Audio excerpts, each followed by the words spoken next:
galing? Dito lang. Ikaw ba yung nagchat-chat doon sa Facebook page? Oo, natutulog ako tapos nakita ko, naka-live kayo. Kaya tumakbo na ako. Walang kailangan.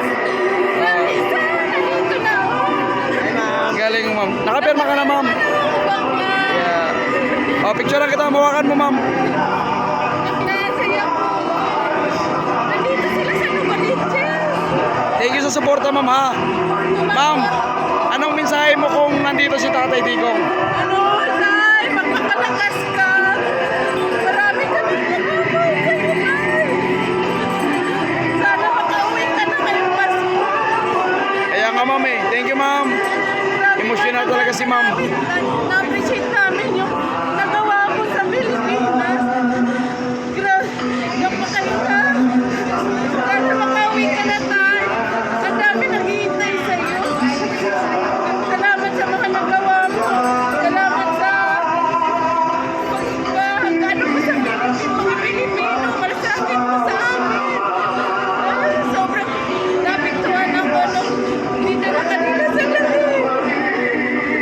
Marami kami sa office. Yung kaibigan ko. Taga-Davao siya. Thank you, ma'am. Thank you, ma'am. Thank you, ma'am. Thank you.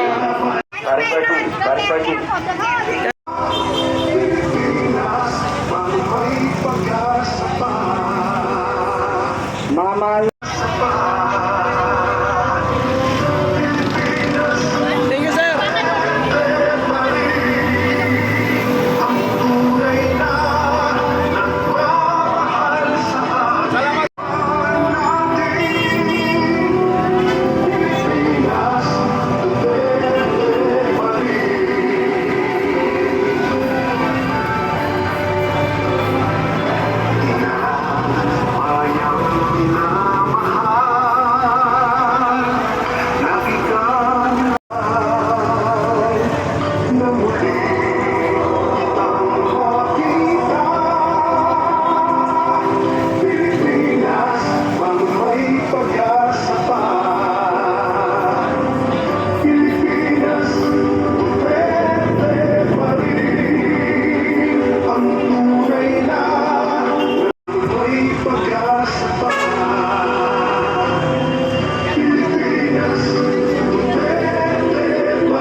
Magandang araw po at ngayong araw nandito po tayo muli sa Novaliches at dito po natin makikita kung gaano kasulit po yung mga Duterte. Kaya taliwas po sa sinasabi ng mga adik at bangag na kumukonte yung Duterte dahil napakarami po yung gustong mapauwi po yung ating Tatay Digong at sila po ay nagsasabing sumusuporta rin sa ating mahal na Vice Presidente at kinukondina po nila yung maling ginagawa ng mga pare na adik at mga dilawan ng mga sindikato po ngayon sa ating gobyerno. Nakasabwat din itong sindikatong gobyerno ngayon.